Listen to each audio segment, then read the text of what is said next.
Hi everyone, welcome to my channel stock market unlimited. तो देख लेते हैं किस तरीके का डेटा आया हुआ है 3 दिसंबर के लिए सारे प्लेयर्स का।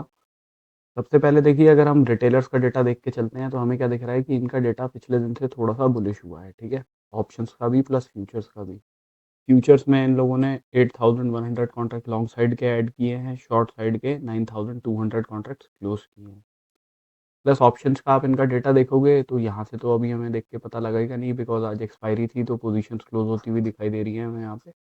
बट अगर आप ओवरऑल नेट बेसिस पे देख के चलो तो नेट बेसिस पे ये लोग मार्केट में कॉल बाइंग के अंदर हैं। 17,000 कॉन्ट्रैक्ट्स इनके पास कॉल बाइंग के हैं और पुट शॉर्ट इन्होंने करे हुए हैं 4,56,000 कॉन्ट्रैक्ट्स। ठीक है, तो मतलब नेट बेसिस पे put short plus call buying में है, तो एक्सपेक्ट क्या कर रहे हैं कि मार्केट ऊपर की साइड में जा सकता है। इसके बाद अगर हम DIS का डेटा देखते हैं तो इक्विटी में आज इन्होंने 4,343 करोड़ की बाइंग करी है। फ्यूचर्स में 2,300 कॉन्ट्रैक्ट लॉन्ग साइड के क्लोज किए हैं, शॉर्ट साइड के 4,748 कॉन्ट्रैक्ट्स ऐड किए हैं। FIIs ने इक्विटी में 3,285 करोड़ की सेलिंग करी है। प्लस आप इनका डेटा देखोगे तो पिछले दिन से आपको बियरिश होता हुआ दिखाई दे रहा है। अगर आप कंपेयर करके देखोगे तो 2,77,000 से 2,91,000 पे गए हैं ये लोग। प्लस फ्यूचर्स में भी इन लोगों ने 87,000 से 98,000 के आसपास आए हैं। तो हुआ क्या है, मतलब माइनस 87,000 से माइनस 99,000 के आसपास आए हैं। तो फ्यूचर्स में इन्होंने लॉन्ग साइड के कॉन्ट्रैक्ट्स क्लोज किए हैं 3,052, प्लस शॉर्ट साइड्स के कॉन्ट्रैक्ट 9,600 कॉन्ट्रैक्ट्स ऐड किए हैं इन लोगों ने। तो ओवरऑल ये लोग बियरिश होके जा रहे हैं मार्केट में।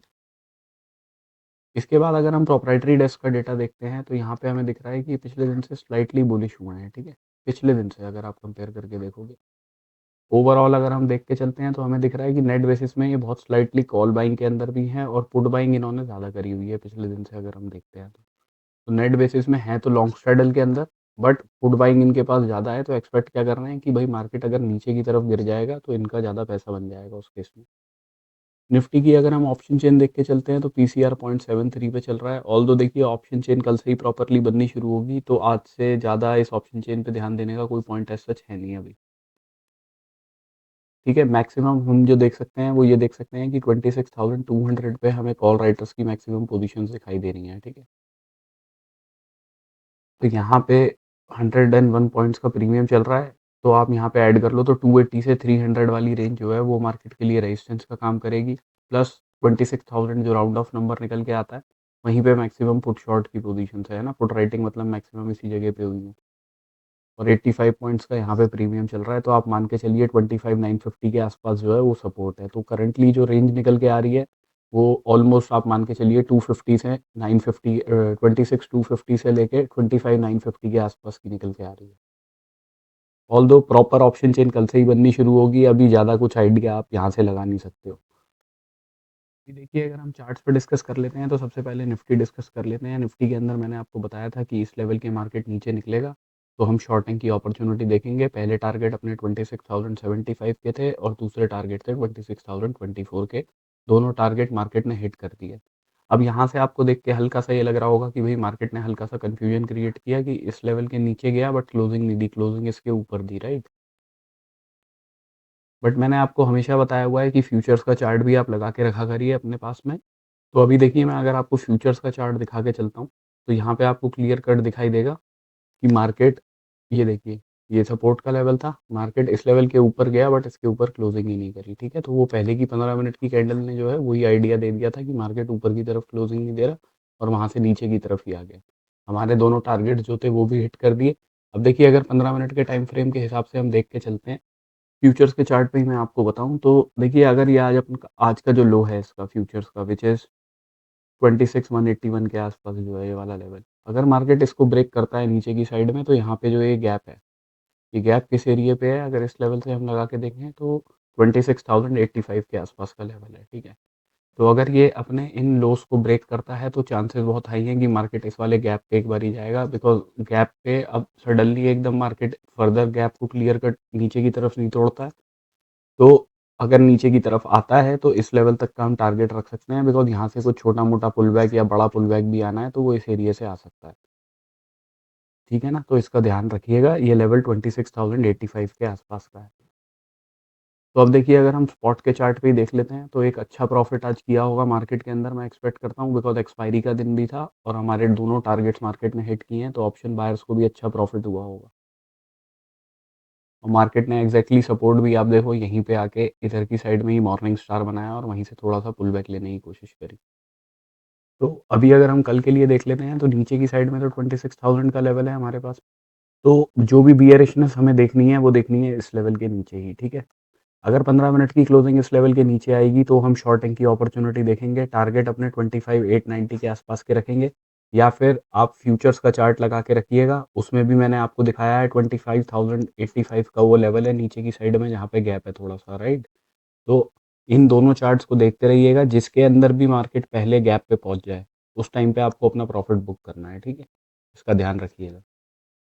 और शॉर्टिंग की अपॉर्च्युनिटी देखनी है अपने लो के ब्रेक होने के बाद में ही। उससे पहले हम लो की अपॉर्च्युनिटी देखेंगे नहीं। अपसाइड में देखिए अगर मार्केट को निकलना है, अगर यहीं से कोई पॉजिटिव कैंडल बनाता है 15 मिनट की, ठीक।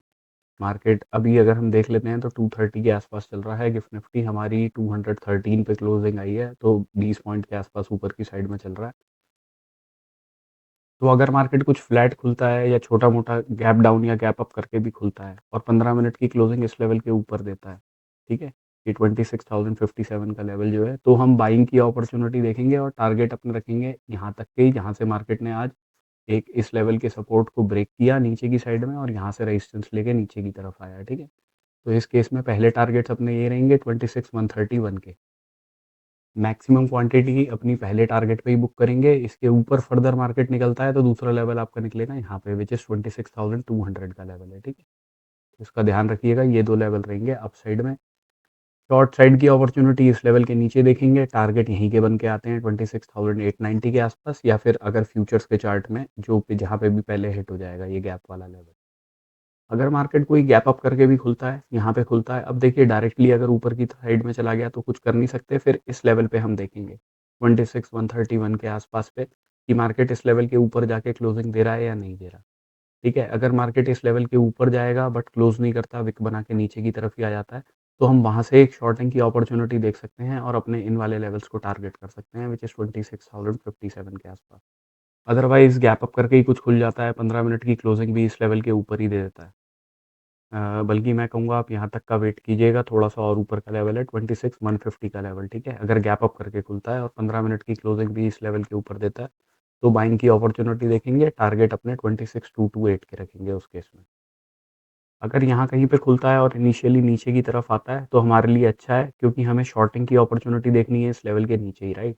तो अगर यहाँ से नीचे की तरफ आता है और अपने क्लोजिंग प्राइस के आसपास कहीं पे आता है, तो आप इस लेवल का एसएल लगा के एक बाइंग अपॉर्च्युनिटी देख सकते हो, जिसके टारगेट आप रखोगे 26,131 के। अभी अगर हम बैंक निफ्टी डिस्कस कर लेते हैं, तो देखिए बैंक निफ्टी की जो आज की कैंडल की रेंज बनी है ना ये, इस वाली रेंज को हम बिल्कुल अवॉइड करेंगे। इसके अंदर मार्केट अगर छोटा-मोटा गैप अप करके भी खुलेगा, तो ये एक अच्छी रेंज मिल जाएगी कॉल राइटर्स और पुट राइटर्स को मार्केट के अंदर, तो उस केस में हम अवॉइड करेंगे। हमें ये मार्केट या तो हमें इधर की साइड में मिले या इधर की साइड में मिले, तब कोई हम अपॉर्च्युनिटी देखेंगे, ठीक है? अगर 15 मिनट की क्लोजिंग इस लेवल के ऊपर आएगी 59,660 के ऊपर, तब हम बाइंग अपॉर्च्युनिटी देख सकते हैं, जिसके टारगेट हम 59,868 के रखेंगे। अदरवाइज़ अगर 15 मिनट की क्लोजिंग इस लेवल के नीचे आती है 59,251 के नीचे, तो हम शॉर्टिंग की अपॉर्च्युनिटी देखेंगे और टारगेट्स अपने इन वाले गैप को करेंगे जो यहाँ पे बने हुए हैं, व्हिच इज़ ऑलमोस्ट 58, 891, 890 के आसपास वाला एरिया है। ठीक है, तो बैंक निफ्टी में तो इस रेंज में हम अवॉइड करेंगे बैंक निफ्टी को बिल्कुल। तो आसान है, इस लेवल के ऊपर क्लोजिंग आएगी तो बाइंग की देखनी है। अगर मार्केट गैप अप करके खुलता है, इस लेवल के ऊपर भी जाता है बट क्लोजिंग नहीं देता, 15 मिनट की क्लोजिंग इस लेवल के नीचे ही देता है, तो हम शॉर्टिंग की एक अपॉर्च्युनिटी देख सकते हैं, जिसके टारगेट हम रखेंगे 59,450 के आसपास। मैक्सिमम क्वांटिटी यही बुक करेंगे, उसके बाद में जो नेक्स्ट टारगेट अपना रहेगा वो 59,251 का रहेगा। अगर मार्केट कुछ गैप डाउन करके खुलता है, सपोज़ कीजिए, ठीक है? नीचे की तरफ खुलता है, तो उस केस में हम क्या करेंगे कि हम चाहेंगे कि मार्केट रिट्रेस करके इन लेवल्स के आसपास कहीं पे आए, और यहाँ पे आने के बाद में अगर कोई नेगेटिव कैंडल बनाता है मार्केट, तो हम शॉर्टिंग की अपॉर्च्युनिटी वहाँ से देख सकते हैं और टारगेट उसके 58,891 के रखेंगे। अब गैप डाउन खुलेगा और उसके बाद डायरेक्टली नीचे आ गया तो हमारी अपॉर्च्युनिटी मिस हो जाएगी। बट अगर रिट्रेसमेंट आती है ऊपर की साइड में और यहाँ से कोई नेगेटिव कैंडल बनती है, तो शॉर्टिंग की अपॉर्च्युनिटी देखेंगे, टारगेट 58,891 के रखेंगे। अगर वीडियो पसंद आया तो लाइक, शेयर एंड सब्सक्राइब ज़रूर कीजिएगा। Thank you for watching my video guys, have a good day.